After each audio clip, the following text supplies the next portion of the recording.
साथियों, आज आप सब इतनी गर्मी में अपना कीमती समय निकालकर हम सबको सुनने आए, तो हमारे यहाँ मौजूद सभी माताएं बहनें, हमारे सभी बड़े बुजुर्ग, हमारे सभी युवा साथी, आप सभी का मैं तहे दिल से धन्यवाद और शुक्रिया अदा करता हूं।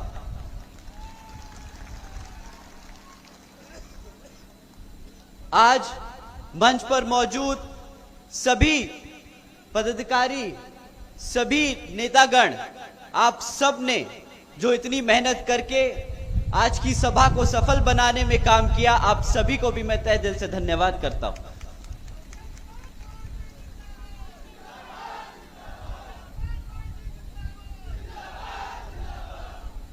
आज मैं अपने सभी संतों, गुरुओं, महापुरुषों में से भी खासकर महात्मा ज्योतिबा फूले, छत्रपति शाहूजी महाराज, नारायण गुरु, पेरियार रामास्वामी जी, बाबा साहब डॉक्टर भीमराव अंबेडकर जी एवं मान्यवर साहब श्री काशीराम जी को नमन करता हूं। साथियों, इस लोकसभा के संबंध में कुछ जरूरी बात आप लोगों के बीच में रखने से पहले मैं बहुजन समाज पार्टी की राष्ट्रीय अध्यक्ष व उत्तर प्रदेश की 4 बार मुख्यमंत्री व पूर्व सांसद आदरणीय बहन जी के नाम से लोकप्रिय बहन कुमारी मायावती जी को भी पूरे तहे दिल से आभार प्रकट करता हूं,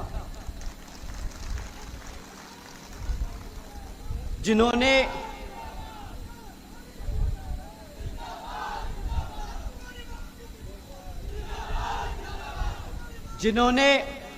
अपनी पूरी जिंदगी बामसेफ, DS4 और BSP के जन्मदाता एवं संस्थापक मान्यवर साहब श्री काशीराम जी के बताए हुए रास्ते पर चलकर परम पूज्य बाबा साहब डॉक्टर भीमराव अंबेडकर जी के मानवतावादी एवं आत्मसम्मान व स्वाभिमान के मूवमेंट के कारवा को अपने आजीवन त्याग, तपस्या व कड़े संघर्ष के जरिए नई राजनीतिक ऊर्जा व शक्ति और पहचान दी है तथा उत्तर प्रदेश जैसे विशाल व महत्वपूर्ण राज्य में 4 बार अपनी पार्टी BSP के नेतृत्व में सरकार बनाकर खासकर बहुजन समाज के लिए ऐसी मिसाल बन गई हैं, जिससे प्रेरणा लेकर करोड़ों लोग यहाँ सामाजिक परिवर्तन व आर्थिक तरक्की की मिशनरी कार्य में जुड़े हुए हैं। इतना ही नहीं, बल्कि मैं खुद भी उनके इस नेतृत्व से प्रभावित होकर BSP मूवमेंट से जुड़ा हूं और उनके पद चिन्हों पर चलकर उस मिशनरी दायित्व, कर्तव्य व फर्ज को पूरी दिल से निभाने की कोशिश करूंगा, जिसके लिए बहुजन समाज के मसीहा परम पूज्य बाबा साहब डॉक्टर भीमराव अंबेडकर जी आजीवन कड़ा संघर्ष करते रहे। साथियों, जैसा कि आप सब जानते हैं कि लोकसभा आम चुनाव चल रहे हैं और इन चुनावों में भी पहले की तरह यहां पर आज दुश्मन साम दाम दंड भेद का इस्तेमाल करने की पूरी कोशिश करेगा। परंतु साथियों, अब दुश्मन थोड़ा सा तेज हो गया है और कमजोर भी। वो आपके सामने से आकर वार नहीं करेगा, आप पर सामने से आकर वार नहीं करेगा। वो आजकल नई तरीके से आपको फंसाने की कोशिश करेगा। हमारे कैडर को, हमारे कार्यकर्ता को, हमारे समर्थकों को अंदर से कमजोर करने की कोशिश करेगा। साथियों, दुश्मन ने एक नया जरिया निकाला है। वो बहरूपिये का रूप ले लेता है। वो हमारे समर्थकों के बीच में रहकर हमारे समर्थकों का रूप ले लेता है। साथियों, ये दुश्मन आप ही की तरह जय भीम का नारा लगाता है, आप ही की तरह नीला पटका पहनता है, आप ही की तरह बहुजन समाज के हकों की बात करता है। परंतु जब नेता की बात आए, जब बहुजन समाज के नेता की बात आए, तो ये अपने आप को पहले नेता बताने लगता है और फिर धीरे धीरे जैसे आप लोग हम सब कार्यकर्ता जब इनकी बातों में आ जाते हैं और इनको नेता बनाने लगते हैं तो फिर विपक्षी पार्टियों के पास जाकर उनको अपना समर्थन देने का काम करते हैं। साथियों, ये बहरूपिये हमारे समाज को, हमारी पार्टी को अंदर से तोड़ने का काम करते हैं। ये लोग हमारे समाज के लिए दीमक की तरह है। तो साथियों, आप सबको इन लोगों को पहचानना बहुत जरूरी है। आप इन लोगों की पहचान कैसे करेंगे?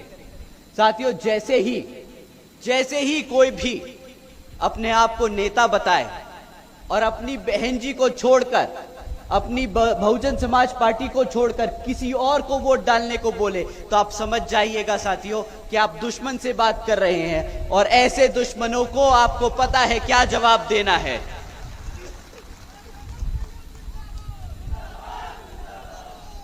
साथियों, इसी क्रम में आजकल पिछले कुछ समय से ये बहरूपिये हमारे समाज, हमारी पार्टी को अंदर से कमजोर करने के लिए एक नया तरीका लेके आए हैं। ये लोग आजकल बोलते हैं कि बहुजन समाज पार्टी किताबों की बोझ में दब रही है, परंतु ये भी एक बहुत बड़ा झूठ है। क्योंकि साथियों, जब जब मैंने अपने समर्थकों, बहुजन समाज के समर्थकों, कार्यकर्ताओं से बात करी तो उन्होंने बड़े गर्व से होके बोला कि भैया जी, ये किताब बोझ नहीं है, ये मेरे लिए कर्तव्य है। क्योंकि मेरे तन मन और धन से, मेरे 5-5, 10-10 रुपए के चंदे से ये मान्यवर साहब का मूवमेंट चलता है, ये बहुजन समाज पार्टी चलती है। तो साथियों, अगर कोई आपसे बोले कि ये बहुजन समाज पार्टी किताबों के बोझ में दब रही है, तो उनको बताइएगा कि भाई, असली कार्यकर्ता कभी ये इस्तेमाल नहीं करता ऐसे शब्द, वो इसको अपना कर्तव्य मानता है। उसी पार्टी की वजह से, इसी मूवमेंट की वजह से आज हमारा समाज सर उठाकर पूरे देश में घूम रहा है। तो साथियों, ये जो बहरूपिये बोलते हैं कि किताबों के बोझ में दब रही है, इन्हीं से अब एक सवाल पूछना चाहिए। आप लोगों ने इलेक्ट्रल बॉन्ड्स के बारे में सुना? जिन साथियों ने सुना अपना हाथ उठाएं। साथियों, इनमें एक कुछ खास बात है। इस इलेक्ट्रल बॉन्ड्स में ये किताबों का बोझ, ये यहां पे राज छिपा है।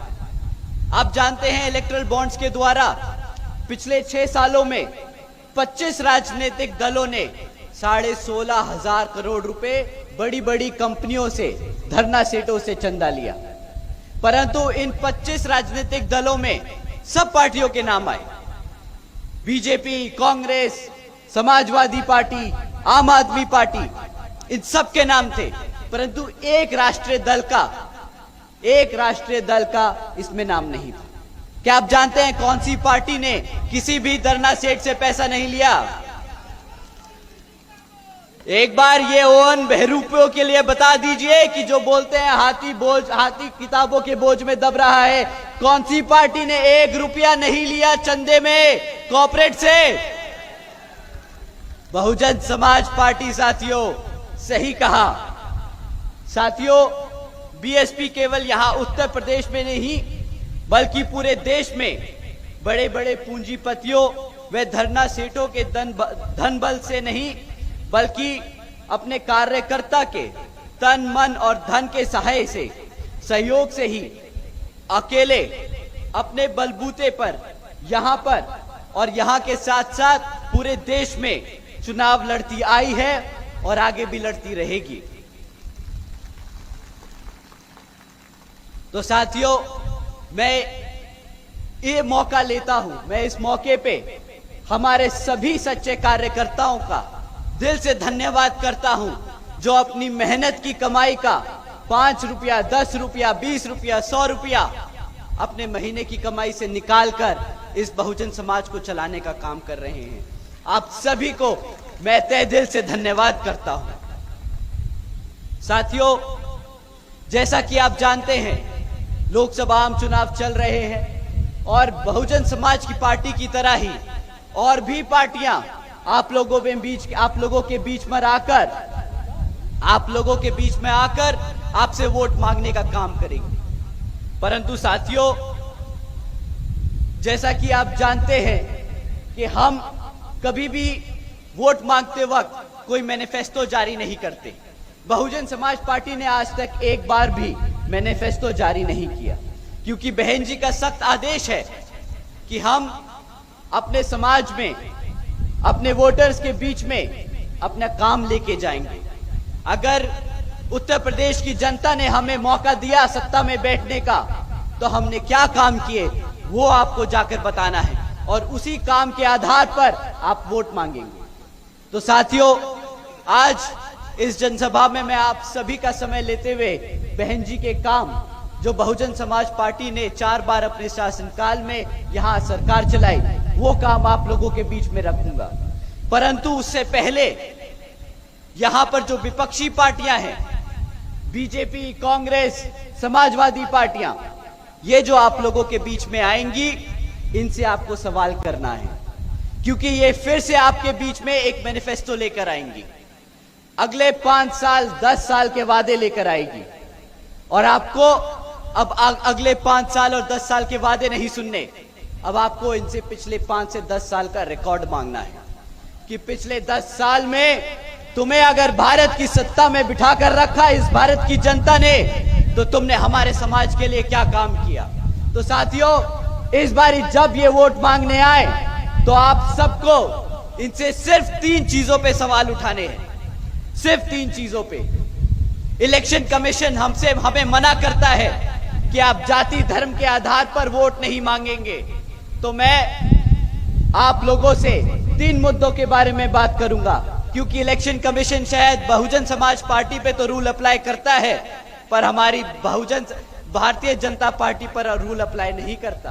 वो खुलेआम मंच से जातिवादी, वो खुलेआम मंच से धर्म के आधार पर वोट मांग सकते हैं, पर हम नहीं। तो हम उनसे 3 मुद्दों पे सवाल करेंगे। शिक्षा के बारे में सवाल करेंगे, हमारी सुरक्षा के बारे में सवाल करेंगे और हमारे युवा साथियों के रोजगार के बारे में सवाल करेंगे। साथियों, शिक्षा से शुरू करते हैं। आप जानते हैं कि पिछले 10 सालों में बीजेपी की सरकार के चलते हुए आज ये सरकारी आंकड़ा बोलता है कि 8वीं कक्षा के बच्चे आज गुणा भाग नहीं कर पाते। वो आज बेसिक अंग्रेजी के शब्द नहीं बोल पाते, समझ पाते। ये है शिक्षा का असली पिछले 10 साल में काम। साथियों, बीजेपी की सरकार डिजिटल इंडिया मूवमेंट बताती है कि हमने पिछले 10 साल में डिजिटल इंडिया बनाया है, परंतु डिजिटल इंडिया के नाम पर आज 65% से ज्यादा सरकारी स्कूलों में एक कंप्यूटर तक नहीं है। साथियों, तीसरा सबसे इंपॉर्टेंट बात, बीजेपी की सरकार के चलते हुए शिक्षा के नाम पर सिर्फ सरकारी भर्ती के एग्जाम्स के पेपर लीक होने की खबरें बाहर आई हैं। इन्होंने कोई भी रोजगार नहीं दिया, कोई भी बच्चे को पढ़ाने का काम नहीं किया, सिर्फ और सिर्फ बार बार पेपर लीक करने के काम किया। साथियों, अब बात करते हैं रोजगार की। यहां पर कितने साथी युवा बैठे हैं आज जिनकी उम्र 30 साल से कम है? हाथ उठा के बताइए। आज आधा पंडाल खड़ा, आधे पंडाल में हाथ खड़े हैं। साथियों, बीजेपी की सरकार के चलते हुए आज पूरे देश में 30% युवा बेरोजगार है, यानी 3 में से 1 युवा आज बेरोजगार घूम रहा है। साथियों, रोजगार नहीं दे पा रहे, परंतु इनकी नीयत है कि ये आपको रोजगार देना नहीं चाहते हैं। ये नहीं कि रोजगार के मौके नहीं है, ये चाहते ही नहीं कि आप कभी रोजगार में आए, क्योंकि आज भी 30 लाख से ज्यादा बैकलॉग की नौकरियां खाली पड़ी हैं और ये सेंटर की नौकरियां हैं साथियों। 30 लाख से ज्यादा सेंटर की नौकरियां खाली पड़ी हैं।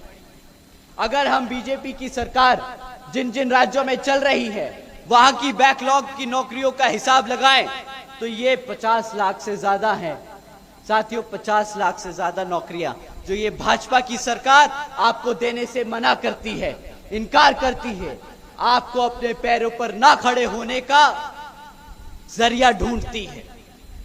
साथियों, आज इस तरह की खबरें बहुत आम हैं कि बैकलॉग की नौकरियां नहीं भरी गई, परंतु जानते हैं साथियों, अगर कहीं गलती से नौकरी निकल जाए तो उन 60-65 नौकरियों के लिए कितने लोग अप्लाई कर रहे हैं। साथियों, मैं आपको एक हेडलाइन पढ़ के सुनाता हूं। 17 लाख से ज्यादा युवाओं ने मात्र 3500 नौकरियों के लिए अप्लाई किया। मात्र 3500 नौकरियों के लिए 17 लाख से ज्यादा युवाओं ने अप्लाई किया। साथियों, ये उत्तर प्रदेश की हेडलाइन नहीं है, ये हमारे आदरणीय प्रधानमंत्री जी के प्रदेश गुजरात की हेडलाइन है। वो अपने गुजरात में युवाओं को रोजगार नहीं दे पाए और पूरे भारत में गुजरात का मॉडल चमकाते फिरते हैं।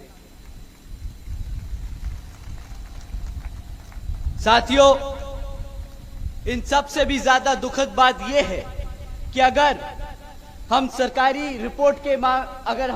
रिपोर्ट को समझे तो उनके आंकड़े बताते हैं कि आज आधे से ज्यादा ग्रेजुएट बेरोजगार घूम रहे हैं और जो आधे युवा ग्रेजुएट्स हैं उनको सरकारी नौकरियां नहीं दे पाएंगे, क्योंकि उनको इस तरीके से पढ़ाया लिखाया गया है कि प्राइवेट सेक्टर तो दूर की बात है, सरकार भी उनको नौकरी नहीं दे पाएगी। उनको कभी इस तरीके से पढ़ाया ही नहीं कि वो कभी किसी सरकार के लिए काम कर पाए। तो साथियों, इन सब जरूरी बातों को, चाहे वो शिक्षा हो चाहे वो रोजगार हो, इन सब से आपका ध्यान भटकाने के लिए सरकार ने क्या किया। भाजपा की सरकार ने एक नई तरकीब निकाली कि हम मुफ्त में राशन देंगे, इनको घर में खाना देंगे, तो ये आप लोगों से सवाल नहीं करेंगे। पर आज यहां बैठे सभी बड़े बुजुर्ग, मेरे सभी माताएं, आप एक बार जोर से जय भीम बोलिएगा अगर आप मेरी बात से सहमत होते हैं।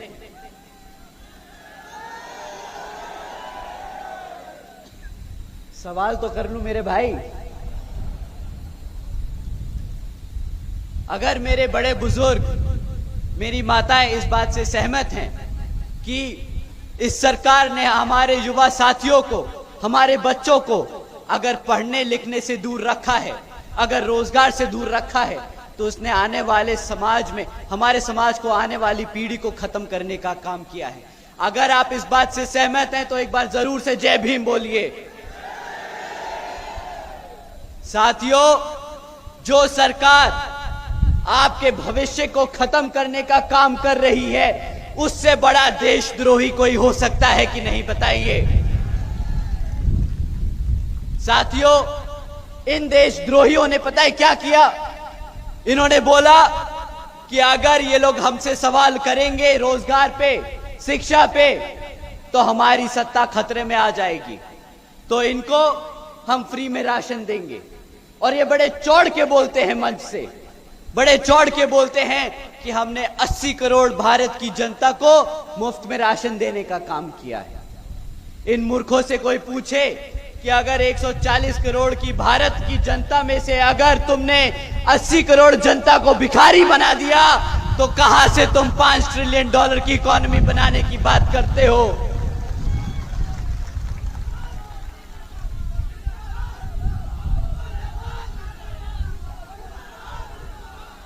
साथियों, ये 80 करोड़ जनता को मुफ्त में राशन देकर एक अफीम चटाने का काम कर रहे हैं। परंतु मैं आप सबसे एक सवाल करना चाहता हूं। ये 80 करोड़ जनता को जो मुफ्त में राशन देते हैं, इसकी आपको क्या कीमत चुकानी पड़ती है, आप जानते हैं? आप पता है किस तरह कीमत चुकाते हैं? ये आपको महीने का कितने का राशन दे देते होंगे? 500 रुपया महीना, 150 रुपया। मैं कहता हूं ये बहुत ज्यादा ईमानदार हैं, तो ये 1000 रुपए का चूना लगाते होंगे आपको। ठीक, ये महीने का आपको 1000 रुपए का राशन देने का काम करते हैं। साल में कितना हुआ? 12,000। 12,000। अगर आपकी क्लास 4 की अगर नौकरी लगती तो आप महीने का कम से कम कितना कमाते? कम से कम 20 से 30,000 रुपया कमाते ना। सही भाई साहब, अगर आप महीने का 20,000 कमाते तो साल का 2.5 लाख रुपया कमाते, कम से कम 2.5 लाख रुपया। ये 2.5 लाख का चूना लगाते हैं 12,000 रुपया देकर आपको। ये कीमत आप चुकाते हो साथियों, ये कीमत चुकाते हो आप। रही बात ये 80 करोड़ जनता को मुफ्त में राशन देने की, ये भी आपके टैक्स के पैसों से आता है।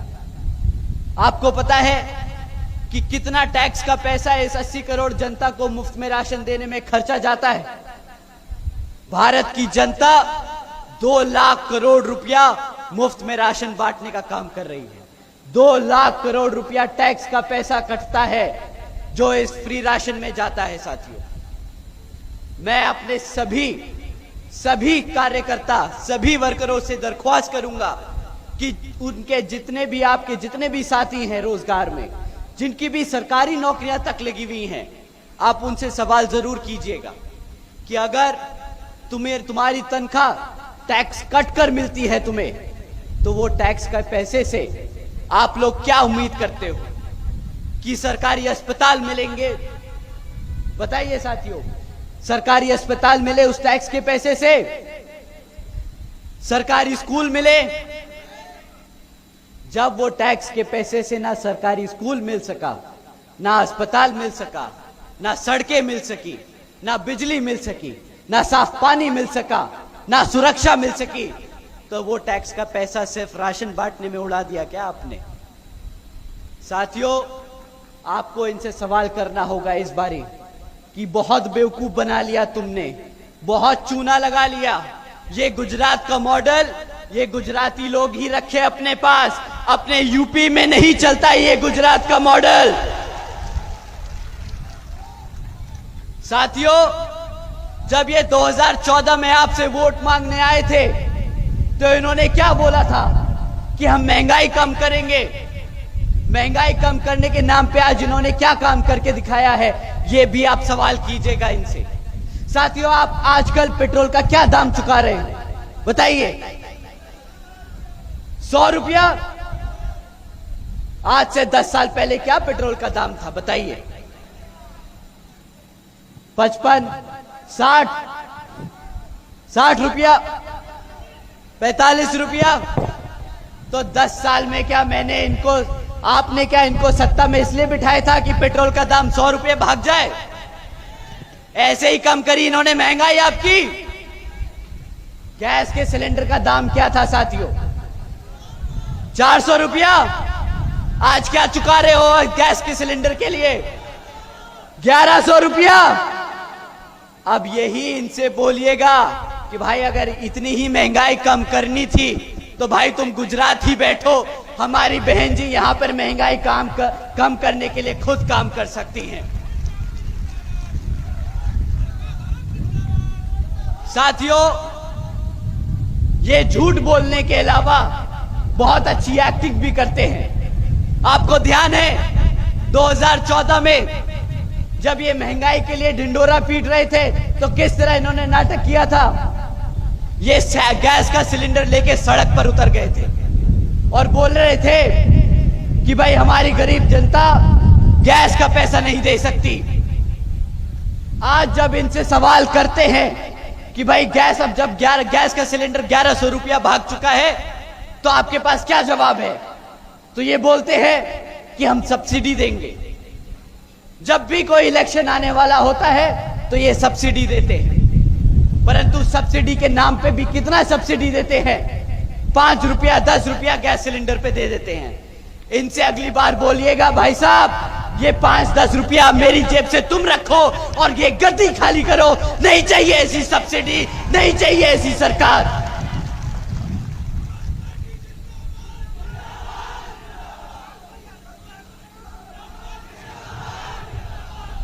साथियों, पिछले कुछ दिनों से मैं ये सवाल आप लोगों के बीच में रखकर ये उठा रहा हूं बार बार। मैं शिक्षा की बात कर रहा हूं, बहुजन समाज पार्टी सुरक्षा की बात कर रही है, बहुजन समाज पार्टी अपने सभी युवा साथियों के रोजगार की बात कर रही है। तो ये कुछ लोगों को बहुत ज्यादा चुभ गई। अभी कुछ दिन पहले हमारे आदरणीय प्रधानमंत्री जी ने अपने एक भाषण में कहा कि कुछ लोग योगी जी की पहचान सिर्फ बुलडोजर की सरकार से कर रहे हैं। मैं उनकी जरा आंखें खोलना चाहता हूं। उत्तर प्रदेश में आजादी के बाद जनता जितना औद्योगिक विकास नहीं हुआ वो अकेले योगी जी के कालखंड में हुआ है। वन डिस्ट्रिक्ट वन प्रोडक्ट का उनका मिशन आज पूरे देश में नई इज्जत बना रहा है। वो सिर्फ बुलडोजर की बात करते हैं। साथियों, ये आदरणीय प्रधानमंत्री जी ने कहा, जब उन्होंने हमसे कहा कि हम अपनी आंखें खोलें और इससे आगे बढ़कर देखें, तो हमने वही किया। हमने अपनी आंखें खोलकर देखा कि पिछले एक साल में हमारे उत्तर प्रदेश में 65,000 से ज्यादा हमारी बहन बेटियों और माताओं पर अत्याचार के केस दर्ज किए गए। बुलडोजर की सरकार नहीं है। बिल्कुल सही कहा। जब हमने अपनी आंखें खोली और देखा कि सिर्फ पिछले एक साल में 400 से ज्यादा किसान भाइयों ने अपनी जान ले ली, खुदकुशी करी है इनकी गलत नीतियों की वजह से, तो हां, हमने आंखें खोलकर देखा। साथियों, अपनी आंखों खोलकर देखा और जाना कि सिर्फ मात्र 62 नौकरियों के लिए यहां पर 90,000 से ज्यादा पीएचडी स्कॉलर्स, ग्रेजुएट्स, युवा साथी अप्लाई कर रहे हैं। बिल्कुल सही कहा प्रधानमंत्री जी ने, बुलडोजर की सरकार नहीं है ये। सिर्फ ये वो सरकार है जो अपनी बहन बेटियों को सुरक्षा नहीं दे पा रही, अपने युवाओं को रोजगार नहीं दे पा रही, अपने किसानों को बचा नहीं पा रही। आज यहां 40% 5 साल से कम की उम्र के बच्चों को कुपोषण का शिकार बनाया जा रहा है। यूपी में बच्चों के खिलाफ यौन शोषण के मामले नंबर 1 है देश में। यूपी में हमारी बहन बेटियों के खिलाफ होने वाले अपराध देश में नंबर 1 है। यूपी में हत्या के मामले में भी पूरे देश में नंबर 1 बन चुका है। आदरणीय प्रधानमंत्री जी, आप जिस प्रदेश से सांसद हैं, वो प्रदेश आज भारत का किडनैपिंग कैपिटल बन चुका है। तो ठीक है, हम नहीं बोलेंगे बुलडोजर की सरकार। आप लोगों की सरकार गद्दारों की सरकार है। जो सरकार अपने बच्चों को भूखा रखे, जो सरकार अपनी बहन बेटियों पर अत्याचार होने दे, जो सरकार अपने युवाओं को बेरोजगार रखे, जो सरकार अपनी आवाम को फ्री राशन के नाम पर गुलाम बनकर बनाकर रखे, वो सरकार गद्दार है, नहीं है बुलडोजर की सरकार। साथियों, ये लोग राम मंदिर का मुद्दा बनाते हैं, हिंदू और मुसलमानों के खिलाफ भड़काऊ भाषण देते हैं। साथियों, अगर हम मुस्लिम और हिंदुओं के बारे में सवाल जवाब करेंगे तो इलेक्शन कमीशन हमें बंद कर देगा। परंतु जब ये मन से हिंदू मुसलमान के लिए भड़काऊ भाषण देते हैं तो इलेक्शन कमीशन जैसे आंखों पे पट्टी बांध कर खड़ा हो। कोई बात नहीं, वोट पड़ने दीजिए, ये बहुजन समाज तुम्हारी औकात दिखा देगा इस पर ही।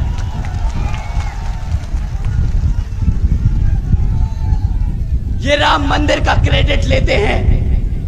साथियों, राम मंदिर इन्होंने नहीं, सुप्रीम कोर्ट ने बनवाया है। सुप्रीम कोर्ट ने ऑर्डर दिया राम मंदिर का, बीजेपी ने नहीं। उसके पैसे भी भारत की जनता ने दिए, बीजेपी ने नहीं।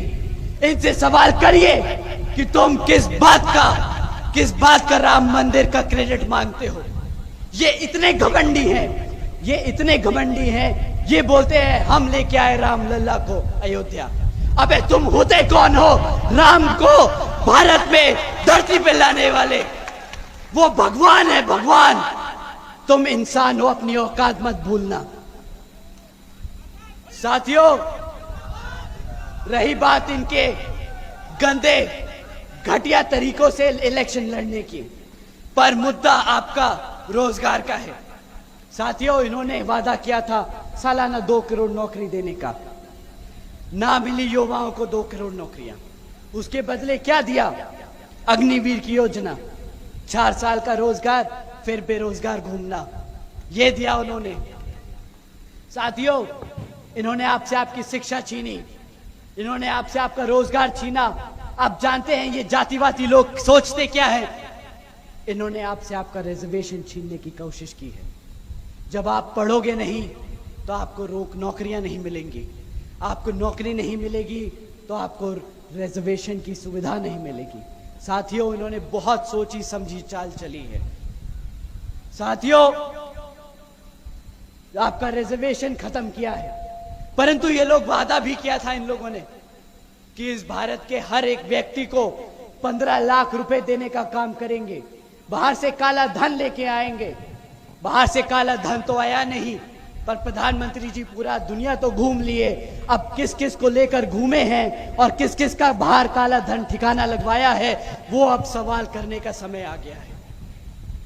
साथियों, भाजपा की सरकार अपने आप को बहुत समझदार बोलती है कि हम $5 ट्रिलियन की इकोनॉमी बना सकते हैं। ये अपने आप को इतना समझदार समझती है कि इन्हें लगता है पूरी जनता बेवकूफ और गधी है। आज ये जनता इनसे सवाल कर रही है कि जब 2014 में आपने भारत की सरकार में सत्ता आसीन करी थी, तब इस भारत की जनता पर 58,60,000 करोड़ का कर्जा था। पिछले 10 साल में यह कर्जा बढ़कर साथियों 152 लाख करोड़ हो चुका है। क्या इसीलिए भारत की जनता ने इनको सत्ता में बिठाने का काम किया था कि हमारे सर पर 152 लाख करोड़ का कर्जा खड़ा करते हैं ये लोग? बताइए साथियों।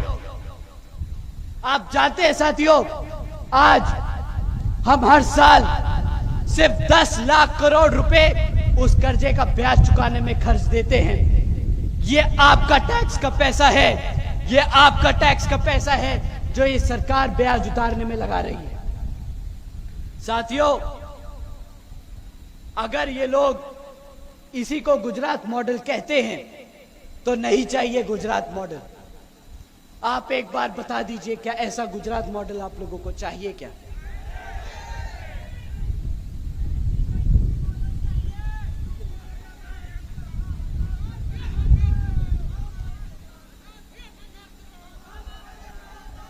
साथियों, अगर ये गुजरात मॉडल आपको नहीं चाहिए तो हमें भी ये गुजरात मॉडल नहीं चाहिए।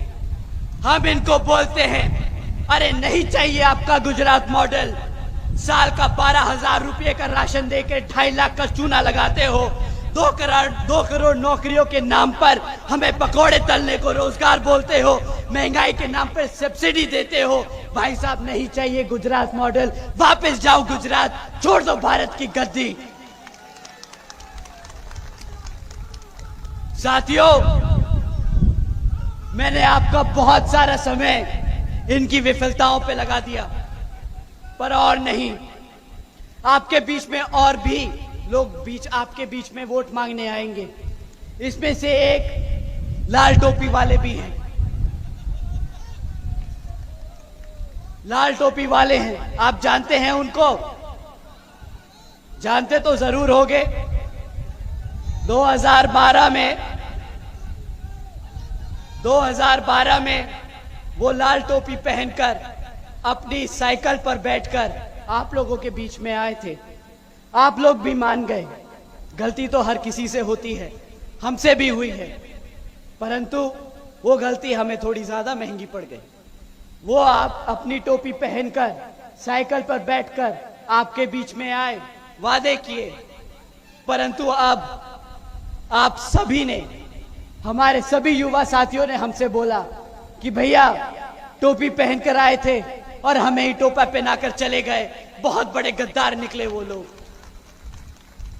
साथियों, जिस मुस्लिम समाज ने इनको एक तरफा वोट डाला था पिछले विधानसभा चुनाव में, आज उसी समाज के अत्याचारों के खिलाफ इनके मुंह से एक शब्द नहीं निकलता, आप सब ये जानते हैं।